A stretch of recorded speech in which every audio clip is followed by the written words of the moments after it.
I will talk about the error that people make when they do use that 90 degrees. But theta is always one of your acute angles. So what sine, cosine, and tangent is, and you remember SOHCAHTOA, it is the comparison of two side lengths through division. Okay, that's why they're called ratios. A ratio, by definition, is a comparison of two values through division. Okay, so sine, when we take our triangle, okay, once we find theta, so these ratios are all predicated or determined by the theta that we choose. Okay, so you find theta, and then you're going to identify the three sides off of theta. Okay, so if I go back to my picture, we chose theta here, and I'm going to go label the opposite side, the hypotenuse, and then the third remaining side would be the adjacent. Okay, and then if I look at my 6 trig functions off of that, the sine of theta is opposite divided by hypotenuse. Cosine is adjacent divided by hypotenuse. And tangent is opposite over adjacent. You guys remember that? Okay. Now, when you were in geometry, I think there was only 1 or 2 questions that involved the bottom set of ratios. But essentially all it is the reciprocals of these things. Okay. So the reciprocal of sine is called cosecant. Okay, I'll spell this out for you. It's C-O-S-E-C-A-N-T, cosecant. Okay, and this is usually the way we define it. We say the cosecant of theta is equal to the reciprocal sine. So if I gave you, let's just give you a number here. What is, if I say 2, what is 2's reciprocal? 1 over 2, right? If I gave you 5, what is 5's reciprocal? 1 over 5. If I gave you A, what is A's reciprocal? 1 over A, right? So if I give you cosecant, its reciprocal is 1 over cosecant. Does that make sense? Yep. But 1 over cosecant turns into being sine. So this is the way we're going to write this. 1 over the sine of theta is equal to your cosecant of theta. Okay. Think about this. I'll write on the board. So, sine of theta we just said was opposite of hypotenuse, right? So we're saying cosecant of theta is equal to 1 over opposite divided by hypotenuse. How do I do a fraction divided by a fraction? Multiply by the reciprocal of this bottom one, right? So multiplying by h over o, we'll get that to cancel out on the bottom. Multiply by h over o on top. What's 1 times h over o? H over o. Hypotenuse over opposite, right? So you see how it goes from cosecant of theta to hypotenuse over opposite, right? Okay. So that hopefully gets us to see that cosecant of theta is equal to 1 over sine of theta. You can also write it this way. This is the same relationship, that sine of theta is equal to 1 over cosecant of theta. If I cross multiply there, multiply both sides by sine, and then divide both sides by cosecant, it gives me that ratio on the right. Sine of theta equals 1 over cosecant. We can do the same, I'm just going to do it with the cosecant, but we can do the same thing with cosine and secant and tangent and cotangent. Okay? Sine and cosecant go the way I remember, because people get these confused. Okay, because I'll give you the sine, and okay, and then ask you the next question. Okay, what's the cosecant then? Okay, or I'll give you the sine and ask you what are the other 5? What are the other 5 ratios? And you should be able to find the other 5 ratios knowing just one of them.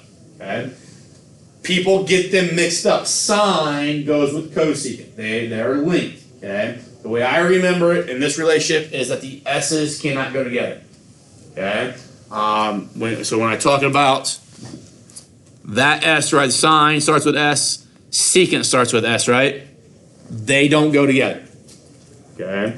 So that reminds me that sine and cosecant have to go together. They're pairs in regards to reciprocals. Okay. Now there are also some other pairs up here, and we'll talk about this. A lot of the remaining sections of this text get into this. We'll talk about why these things are labeled this way. Sine and cosecant, they are reciprocals, okay? But think about some of these. If I look at the words that are up here, the root words that are up here, for these 6 ratios, there's the word sine, cosine, secant, cosecant, tangent, and cotangent, right? There's 3 root words. The 3 root words are sine, secant, and tangent, right? The only thing that differs is that some of them have that co in front. Okay? Do you guys remember what complementary angles are? Yep. 2 angles that are complementary to what? Make 180. Nope, those are supplementary. Make 90. Make 90. 2 angles that have to 90. Okay? So sine and cosine have that relationship, meaning that if I know what the sine of 30 degrees is, you automatically know what the cosine of 60 is. They're the same thing. Because 30 and 60 are complementary. Does that make sense? If you know the secant of 50 degrees, you automatically then know the cosecant of 40 degrees. Because 40 and 50 are complementary. Okay, same thing with tangent, cotangent. So those are little relationships that are based off the names that we're going to have to remember. Okay, now we'll talk about that cosecant relationship a lot more, or sorry, that co-function relationship a lot more in chapter 6. But I want to talk about why this is true, why these ratios exist the way they are.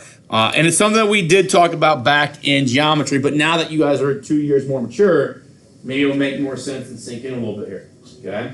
If I have an angle that's 30 degrees, okay, do you guys remember, no matter what the angle is, 30 degrees, okay, I guess not the angle, no matter how big the triangle is, no matter the side lengths, the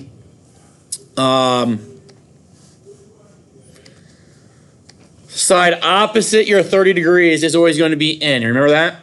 Yep. You remember what your hypotenuse is? 2n. 2n, and your adjacent side would be? Square root. N or equal 3. Okay?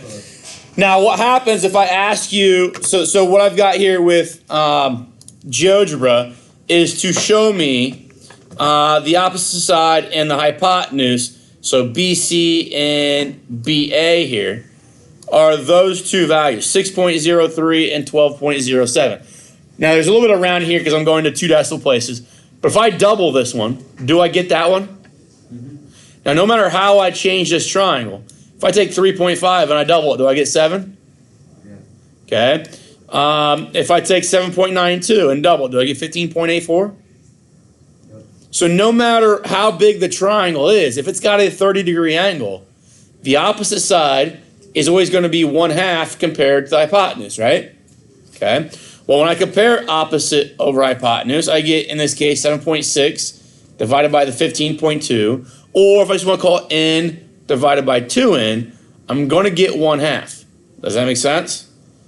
So when I take the sine of 30, so my calculator knows, okay, and we'll talk about how your calculator knows, how your calculator is actually programmed to do this. Back in like the 70s, people had to have charts. You had pages and pages of charts that you had to flip through to kind of evaluate these things. It was a pain in the butt. But our calculator is kind of programmed with all that stuff in, and it knows no matter what you have, if it's a right triangle with a 30-degree angle in it, when you divide the opposite side and the hypotenuse, it's always going to give you a 0.5 ratio or comparison. Does that make sense? A 1 to 2.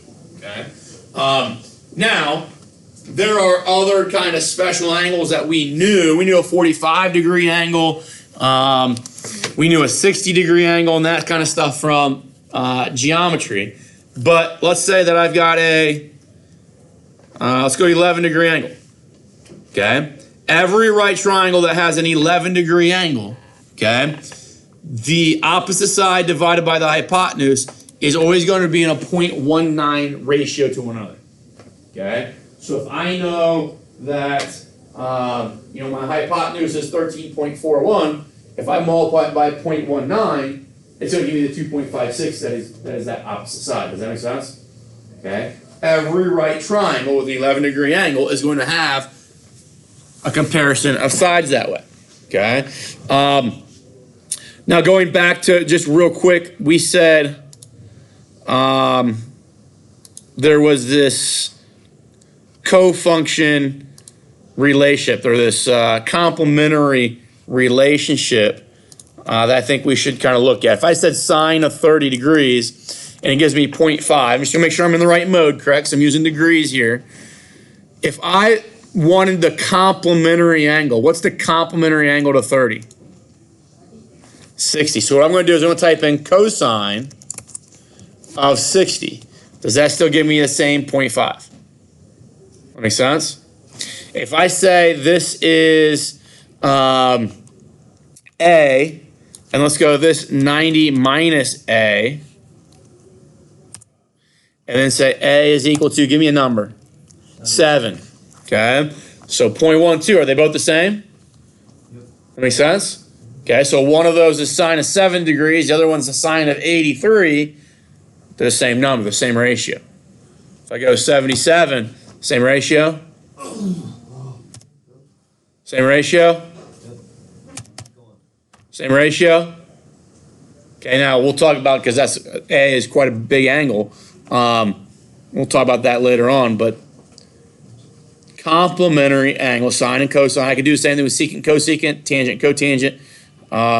The one thing about this calculator, let's say I do want to go looking at, so we said sine of 30 was 1/2, right? So the reciprocal of that, which is cosecant, should be what? Should be 2, okay? Now, your calculator doesn't have a cosecant capability. Okay, if I click on the triangle, it says this calculator does not have the CSC function. Your TIA 384, same way, doesn't have that. GeoGebra has it, okay? But cosecant is the same as 1 over sine of 30, right? So if I do this, come on, 30, gives me that 2, which is its reciprocal, right? That's kind of how I've got to use my calculator. If I'm ever going to use my calculator to evaluate secant or cosecant, that's how I have to do it, okay? Now, I want to talk about why. Why is it always opposite over hypotenuse? Why does that ratio work? And this is the reason. You guys remember, if we take a right triangle,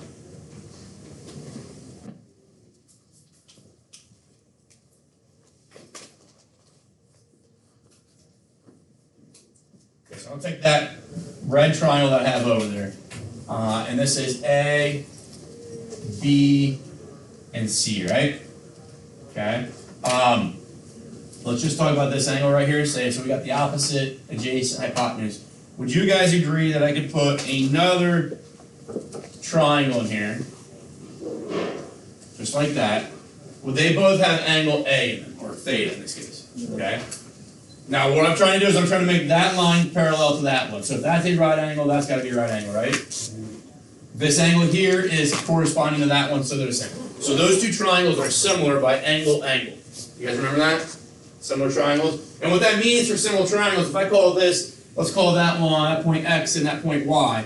If I say that these two triangles are similar, what it means to me is that BC compared to YX is equal to BA compared to YA, which is equal to then CA compared to XA. Remember doing that in geometry? If two triangles are similar, then corresponding parts are proportional.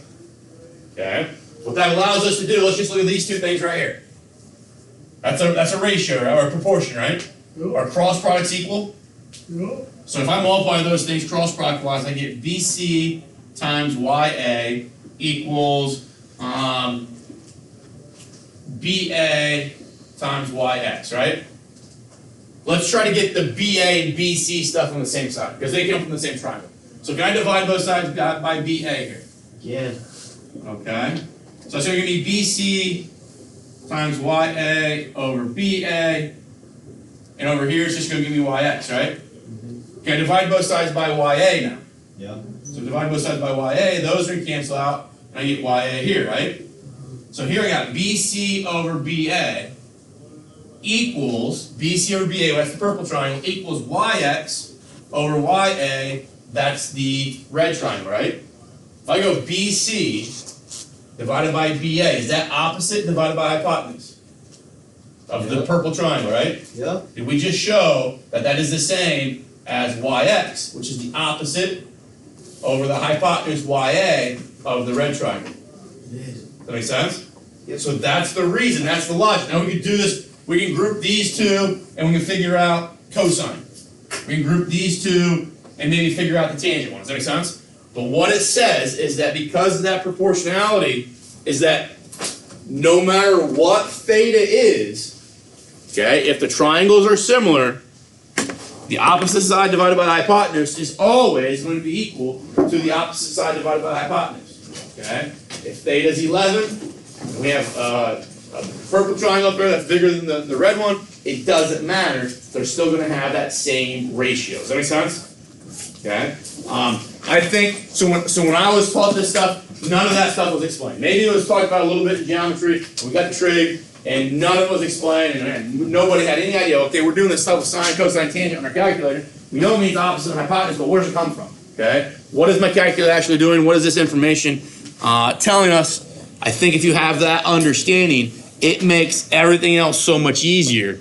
And basically the whole course, guys, is going to come down to an explanation or an understanding, I guess, of these 6 things. Okay, these 6 ratios. And if we can do that, this shouldn't be too bad of a thing. Is that all right? Yep. So now I know we didn't get a whole lot of examples in. Tomorrow we'll start doing these examples and start talking about, maybe the necessity of maybe learning this chart. Okay. Now you guys, and this is the thing, when I was in school, I had to memorize that chart. I'm not going to make you memorize it.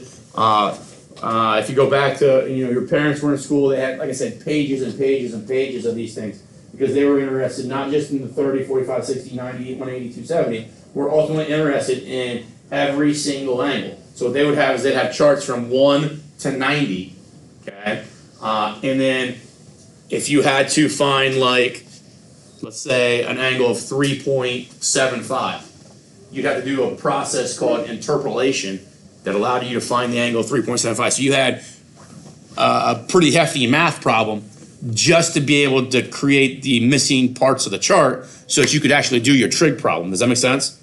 Our calculators take a lot of stuff away and provide us with that information.